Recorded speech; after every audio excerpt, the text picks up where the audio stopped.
Hi guys, my name is Nonima Digela. Welcome to my YouTube channel. So today we are going to talk about why inside the house witnesses are the most dangerous evidence, Senzo Meyiwa trial.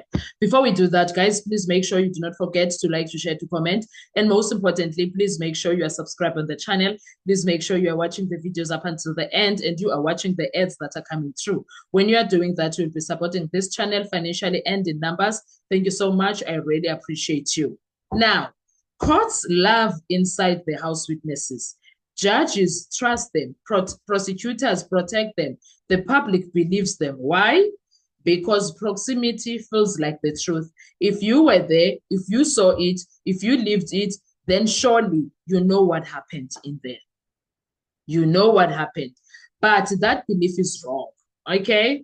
Inside the house, witnesses are not the strongest evidence. They are the most dangerous, not because they are evil, not because they are liars, but because they sit at the crossroads of trauma, self interest, and narrative control.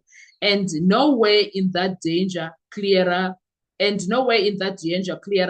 the testimony of Tumelo Madlala. Let me drink my water. Firstly, let's talk about proximity creates false confidence. Let's talk about that. That's the first part that we are going to start with. Let's start with the illusion. Courts assume closer to the event is equal to clearer memory. Science says the opposite. When violence erupts, the brain prioritizes survival. Memory fragments, sequence collapses, details are reconstructed after the fact. And inside the house witness doesn't record reality. He survives it. And survival memory is non-linear.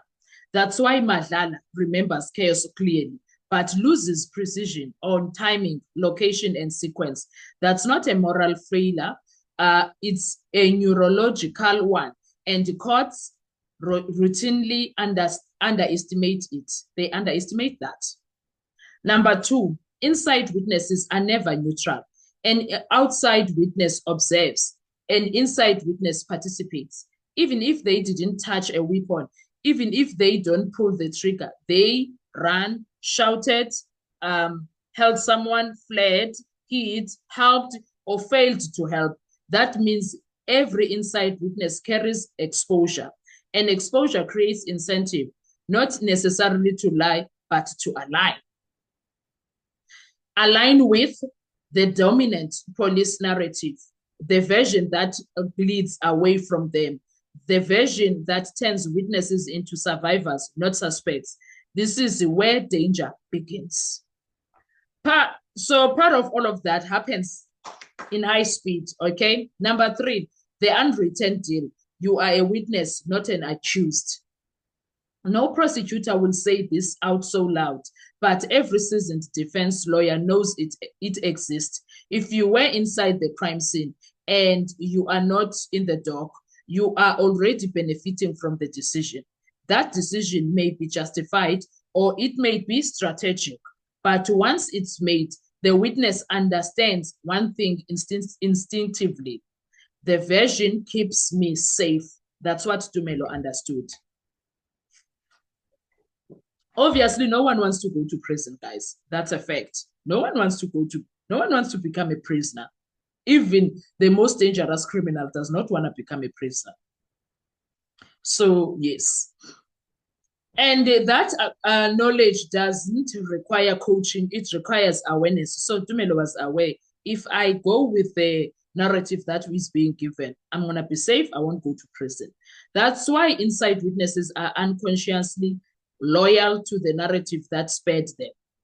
Number four, the second docket problem, why this gets exclusive. In the Senzo Meyiwa trial, this danger becomes radioactive because we now know there was another investigation path, another docket, another set of potential accused, including people inside the house. Whether or not that docket is prosecuted is almost secondary. Its existence changes everything. It means inside witnesses were once closer to suspicion than the court is told. Testimony is given under the shadow of what could have been. That doesn't make them liars. It makes them interested. People of interest. Okay. Number 5, why contradictions always appear late? Here is the pattern defense lawyers look for. Inside the house, witnesses are usually strong on the headline story, weak on logistical detail. Why? Because the headline narrative is rehearsed internally. It stabilizes over time, but logically, well, and also logistically facts like where a call was made, which phone was used, who arrived first, who spoke to the police first. Those are not emotional anchors. They sleep. That's why Madlala's phone call contradiction matters so much. It's not about the call. It's about where reconstruction starts to show. Hang on.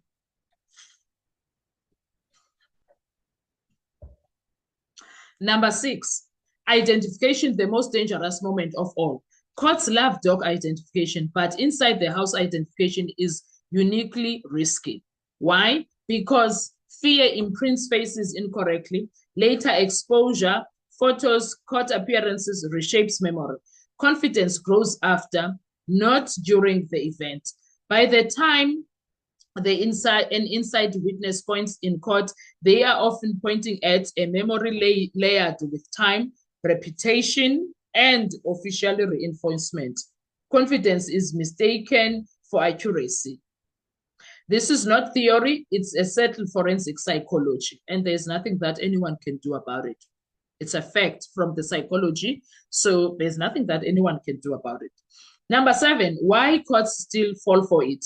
Despite all this, inside the house, witnesses remain persuasive because they cry, they sound sincere, they were there, emotion seduces fact in finders. And in high-profile cases, courts often mistake emotional coherence for evidential reliability, which is something that Judge Ratta needs to guard against.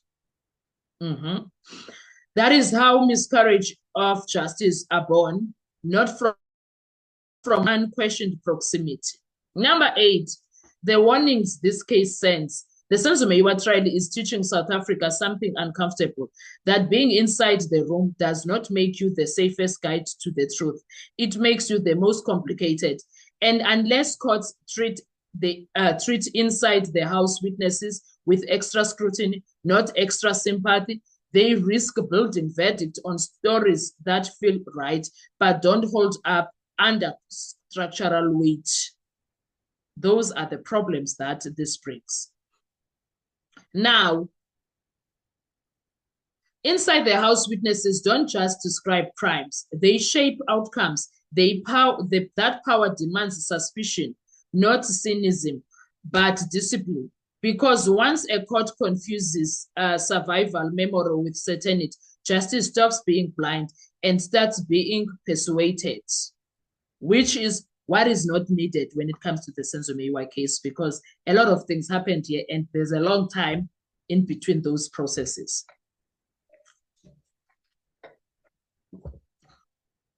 There's a long time between those processes. So we can't have a court that is going to go into that situation blindly.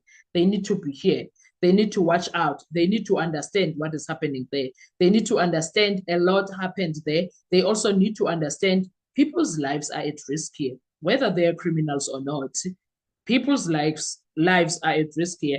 And also the Meyiwa family wants the real truth, nothing but the real truth. They got 2 calls from Tumelo and Kelly Khumalo. They got 2 calls from Tumelo and Kelly Khumalo, and they need to understand what those first calls meant and the new story now. There is a challenge there, and it needs to be answered. Those are the questions that they have. Now, guys, please make sure you do not forget to have a conversation. Let's discuss the comment section. I want to hear your views. What are your thoughts when it comes to Tumelo? Let's talk. I'll see you on our next video. Bye-bye.